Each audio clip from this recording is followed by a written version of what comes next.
எங்களுக்கு பாடு அங்கே சாலை வரவே இந்த இடத்துக்கு ஏப்பா ஏன்பா தள்ளுறீங்க?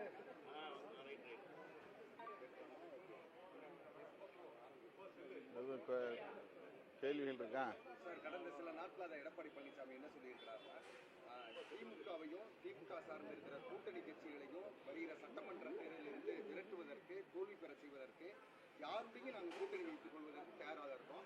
திமுக இந்த வட்டம் நிச்சயம் ஆட்சி அமைக்காதுன்ற மாதிரி சொல்லிட்டு வர்றாரு. அது அவருடைய விருப்பம், அவருடைய கனவு. தீர்மானிக்கக்கூடியவர்கள் பொதுமக்கள். திராவிட முன்னேற்றக் கழகத்தின் தலைமையிலான கூட்டணியின் மீது தமிழ்நாட்டு மக்களுக்கு மிகுந்த நம்பிக்கை இருக்கிறது. கடந்த 4 ஆண்டு கால ஆட்சியில் எண்ணற்ற பல நலத்திட்டங்களை இந்த அரசு நடைமுறைப்படுத்தி வருகிறது.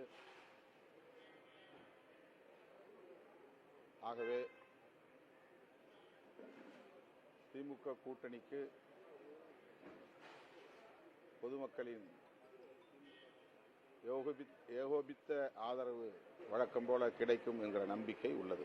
விடுதலை சிறுத்தைகள் யாரோட கூட்டணியில் இருக்கிறாங்களோ அந்த ஆட்சி, அது தேர்தல் அடிப்படையில் ஆட்சி அமைவது உறுதின்ற ஒரு நிலைப்பாடு இருக்கு. அப்படி இருக்கிற சமயத்தில் இவ்வளவு வல்லமை பொருந்திய விடுதலை சிறுத்தைகள் கட்சி ஏன் ஆட்சியிலையும் பங்கு அதிகாரத்திலையும் பங்குன்றத முன்னெடுத்து சொல்ல முடிய மாட்டேங்குது சார்? காரணம் என்ன சார்? சொல்லக்கூடாது என்று ஒன்றுமில்லை. சொல்ல வேண்டிய நேரத்தில் சொல்லுவோம். அதற்கான சூழல், அகச்சூழல் புறச்சூழல் எல்லாம் கணிய வேண்டும். எங்களை பொறுத்தவரையில் கட்சி நலன் என்பதையும் தாண்டி நாட்டு நலன், மக்கள் நலன் என்பதையும் கருத்தில் கொண்டு முடிவெடுப்போம். அப்படித்தான் கடந்த காலங்களிலும் முடிவெடுத்து வருகிறோம். எங்கள் கட்சியை மக்கள் முழுமையாக ஏற்கும் காலம் வரும். அதற்கான சூழல் கனியும் என்ற நம்பிக்கை உள்ளது. இத்தனை வருடங்கள் போராடி கூட அந்த காலகட்டங்கள் இன்னும் கனியலையா? வருகிற சட்டமன்ற தேர்தலில் ஆட்சியில பங்கு அதிகாரத்துல பங்குன்ற சூழ்நிலை வருமா? அப்படி இல்லைன்னா இன்னும் எத்தனை வருடங்கள் கடந்து போகும் சார்? ஆட்சியில் பங்கு அதிகாரம் பங்கு எத்தனை வருடம் தான் கடந்து போகும்? அதெல்லாம் நம்ம ஒரு கால கணிப்பை இப்போ கணக்கிட்டு சொல்ல முடியாது. நம்முடைய நடவடிக்கைகளை பொறுத்து மக்கள் நம்மை அங்கீகரிப்பார்கள்.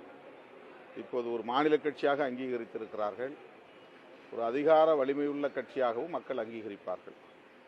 விஜய் போன்றவர்கள்லாம் சவால் நிறைந்த மனிதர்களாக தான் உருவெடுத்து வராங்களா? சவால் நிறைந்த தலைவர்களாக வருவாங்களா? அரசியல் களத்தில் எல்லோரும் சவால்களை எதிர்கொண்டுதான் ஆக வேண்டும். அவருக்கும் இந்த சவால் தேர்தல் களத்தில் உண்டு. எப்படி எதிர்கொள்வார் என்பதை பொறுத்திருந்து பார்ப்போம்.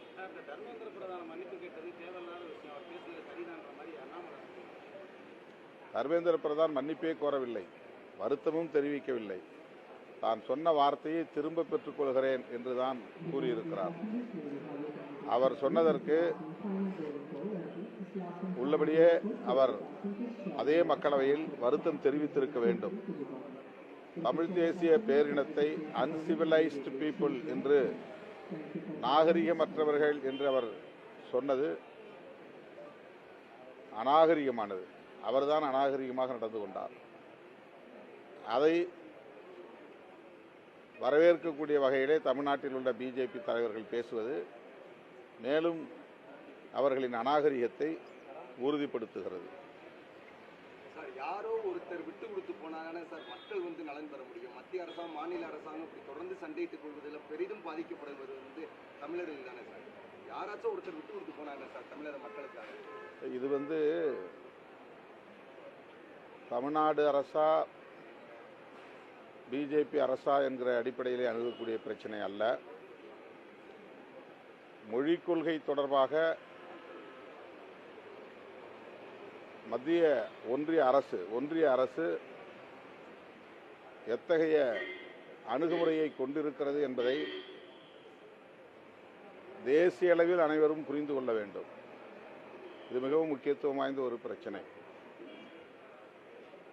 இந்தியை தாய்மொழியாக கொண்டவர்கள் அந்த மாநிலங்களில் இந்தியை மட்டும்தான் படிக்கிறார்கள், 3 மொழியை படிக்கவில்லை.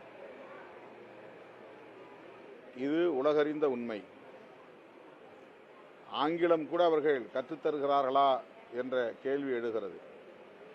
வட இந்திய மாநிலங்களிலிருந்து வரக்கூடிய அமைச்சர்கள் ஆங்கிலத்தை பேசுவதும் இல்லை, ஆங்கிலத்தில் நாம் பேசினால் அவர்கள் புரிந்து கொள்வதும் இல்லை. அப்படித்தான் பெரும்பான்மையான அமைச்சர்கள் இருக்கிறார்கள். அது குறை என்று சொல்லவில்லை. ஆங்கிலத்தை அவர்கள் இன்னொரு மொழியாக கற்கவில்லை என்பதுதான் வெளிப்படுகிறது. ஆகவே ஒரு மொழி கொள்கையை இந்தி பேசக்கூடிய மாநிலங்களில் வைத்திருக்கக்கூடிய இவர்கள் தமிழ்நாடு உள்ளிட்ட தென்னிந்திய மாநிலங்களில் 3 மொழியை கற்க வேண்டும் என்று சொல்லுவதற்கு, 3 மொழியை கற்று இவர்கள் பாண்டித்தியம் பெறட்டும், மொழித்திறன் பெற்றவர்களாக இருக்கட்டும், அறிவாளிகளாக வளரட்டும் என்பதற்காக அல்ல, அவர்களின் தாய்மொழியை நாம் கற்றுக்கொள்ள வேண்டும் என்பதுதான் அவர்களின் நோக்கம். அதைவிட முக்கியமாக ஒரே தேசம் ஒரே மொழி என்கிற அவர்களின் RSS அஜெண்டாவை நிறைவேற்றுவதுதான் அவர்களின் நோக்கமாக இருக்கிறது. ஒரே மொழி ஒரே கலாச்சாரம் என்பதை எப்படி நம்மால் ஏற்றுக்கொள்ள முடியாதோ அதே போல ஒரே தேசம் ஒரே மொழி என்பதையும் நம்மால் ஏற்றுக்கொள்ள முடியாது.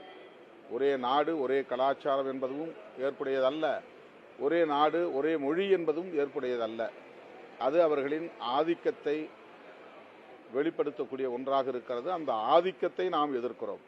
இந்தியை யார் வேண்டுமானாலும் படிக்கட்டும், யார் வேண்டுமானாலும் சொல்லித் தரட்டும், அதை யாரும் தடுக்கவில்லை. எத்தனையோ கேந்திரிய வித்யாலயாக்கள் இங்கே இருக்கின்றன, அதேபோல CBSE பள்ளிகள் இருக்கின்றன. அவற்றிலெல்லாம் இந்தி சொல்லித் தரப்படுகிறது. யாரும் போய் அதை தடுக்கவில்லை, எதிர்க்கவில்லை, மோதலில் ஈடுபடவில்லை, வன்முறையில் ஈடுபடவில்லை. இந்தி பிரச்சார சபா சென்னையிலே இருக்கிறது, அது தன்னுடைய வேலையை செய்து கொண்டிருக்கிறது. யாரும் அதை எதிர்க்கவில்லை. ஆனால் அரசு ஒரே தேசம் ஒரே மொழி என்கிற கொள்கையை நடைமுறைப்படுத்த முயற்சிப்பதை எதிர்க்கிறோம். உங்களுடைய பலத்தை நாங்கள் அறிகிறோம், உங்களுக்கு தேவையான தொகுதியில நீங்க கேட்கக்கூடிய தொகுதியில நாங்கள் நிறைய தாரோம் அப்படின்னு சொல்ற பட்சத்தில் அரசியல் எதுவும் மாறலான்ற அடிப்படையில் அதிமுக உள்ளிட்ட கூட்டணிகளுக்கு செல்வதற்கு வாய்ப்பு இருக்கா, இல்ல உறுதியாக வருகிற 2026 திமுக மட்டும்தான்? இது குறித்து நான் பலமுறை உங்களுக்கு விளக்கம் சொல்லிவிட்டேன். திமுகவிடம் இருந்து நாங்கள் வெளியேறுவதற்கு எந்த முகாந்திரமும் இல்லை, அதற்கான தேவை எழவில்லை. வெறும் தொகுதி எண்ணிக்கையை மட்டுமே அடிப்படையாக கொண்டு ஒரு முடிவை நாம் எடுத்துவிட முடியாது என்பதை கடந்த தேர்தலில் கூட நாங்கள் உறுதிப்படுத்தி இருக்கிறோம். ஆகவே இதை மீண்டும் மீண்டும் ஒரு கேள்வியாக எழுப்ப தேவையில்லை. தென் மாவட்டங்களில் சாதி அடிப்படையிலான வன்கொடுமைகள் அதிகரித்து கொண்டே இருக்கின்றன. மதுரை அருகே சிலைமானில் அழகர்சாமி என்கிற ஒரு இளைஞரை அவருடைய இல்லம் தேடி வந்து நள்ளிரவிலே வெட்டி படுகொலை செய்திருக்கிறார்கள். சிவகங்கை அருகே கல்லல்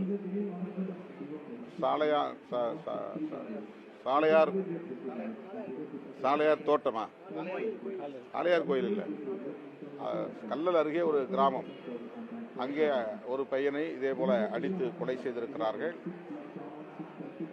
ஸ்ரீவைகுண்டம் அருகே அரியநாயகபுரத்தை சார்ந்த பள்ளி மாணவன் பேருந்திலிருந்து இறக்கப்பட்டு கடுமையாக தாக்கப்பட்டு திருநெல்வேலி மருத்துவமனையில் அனுமதிக்கப்பட்டிருக்கிறான். அந்த மாணவனை சந்திப்பதற்காகத்தான் இப்போது நான் திருநெல்வேலி போய்க் கொண்டிருக்கிறேன். இதுபோன்ற சாதிய வன்கொடுமைகளை முன்கூட்டியே கண்டறிந்து அவற்றை தடுப்பதற்கு ஒரு நுண்ணறிவு பிரிவு, இன்டெலிஜென்ஸ் விங் தேவை என்று நீண்ட காலமாக விடுதலை சிறுத்தைகள் கட்சி வலியுறுத்தி வருகிறது. சாதி மதம் ஆகியவற்றின் அடிப்படையில் வன்முறைகள் நடவாமல் இருப்பதற்கு முன்கூட்டியே அவற்றை கண்டறிந்து தடுப்பதற்கு கட்டாயமாக ஒரு புலனாய்வு பிரிவு தேவை என்பதை தமிழ்நாடு அரசுக்கு மீண்டும் வலியுறுத்துகிறோம். இந்த பட்ஜெட் கூட்டத்தொடரில் இது குறித்து ஒரு அறிவிப்பை முதல்வர் செய்ய வேண்டும் என்றும் வேண்டுகோள் விடுக்கிறோம். அதேபோல 16(4)A கான்ஸ்டிடியூஷன் அரசமைப்பு சட்டம் 16(4)A பிரிவின்படி பதவி உயர்வில் இடஒதுக்கீட்டுக்கான சட்டத்தை இயற்ற வேண்டும். இந்த பட்ஜெட் கூட்டத்தொடரில், நிதிநிலை அறிக்கை கூட்டத்தொடரில் தமிழ்நாடு அரசு அதற்கான அறிவிப்பை செய்யும். அந்த சட்டத்தை கொண்டு வரும் என்று நான் மிகுந்த ஆவலோடு எதிர்பார்க்கிறேன். அந்த இருமொழி கொள்கையை வந்து அமைச்சர்கள் மகன்கள் படிக்கிறாங்களா அப்படின்னு அண்ணாமலை சொல்லியிருக்காங்க. அது அமைச்சர்கள் பதில் எடுத்து வராங்க. இதை எப்படி பார்க்குறீங்க? அமைச்சர்களே பதில் சொல்லிட்டாங்களா?